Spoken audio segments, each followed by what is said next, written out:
Talking about the little Dremel rotary tool. If you've watched any of my other videos, you know I'm not a fan of these rotary grinders, little tiny tools. I think they do a crap job personally, and the sooner you can learn with a grinder, the better results you get. That's just my take on it though. So yeah, these are your standard kind of stones. There's tons of different shapes and sizes as well, cone bits and all those other bits, but I'd stay to the cylindrical drums. I wouldn't advise going for a cone. You want to try and you're trying to keep this profile flat. The cone bits have a tendency to, you know, make this curved, the edge.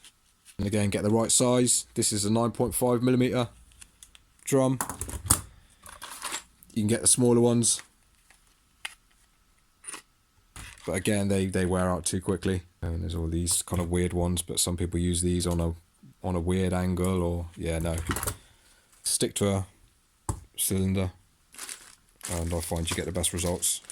So you can use these little sanding drums, which you can get. There's obviously just like a little rubber bit, and you get the little packs of you know, sandpaper like that. Yeah, and they're good for doing, again, light touch-ups. Yeah, the trouble is they wear out too quick. Look, see, you can get different grits of these as well. You can either get a 120 or a 60. There's probably other grits as well. So again, that will depend on how bad your blades are and what they need. But yeah, I'll stay away from these unless you're just doing a very light little tickle, just taking off that little lip that comes up on here. These are great for sort of secateurs and stuff as well, loppers. Right, so with your Dremel, obviously on the top like that, get your angle right. Don't be one of these guys, like so many I see, who don't actually sharpen properly with this tool. So they'll have their blades, and all they'll do is they'll do a couple of little quick things and get the tooth shiny and think that's sharp.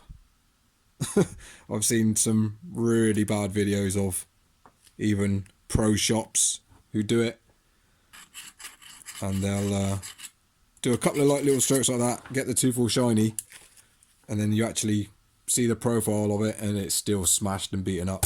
So yeah, you need to make sure you're taking enough off. There's no point in just making the tooth look pretty and shiny if you're not actually doing anything to the edge.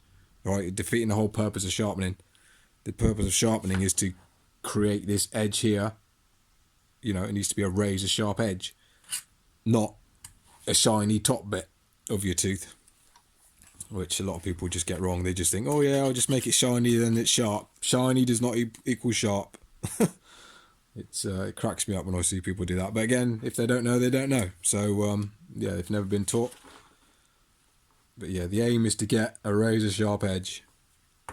And you also hear people say as well, oh, it's not rocket science, it's only a hedge trimmer. Yeah, fair enough. But at the same time, when you're looking after people's top hedges and stuff like that, really prestigious places, you can't be putting any disease in hedges or whatever because you've got blunt blades, or killing shrubs because you've neglected sharpening. People are paying good money for your services. You need to provide a top quality service, and if you can't do the basics of maintaining your hedge trimmers, then that's on you, unfortunately. So yeah,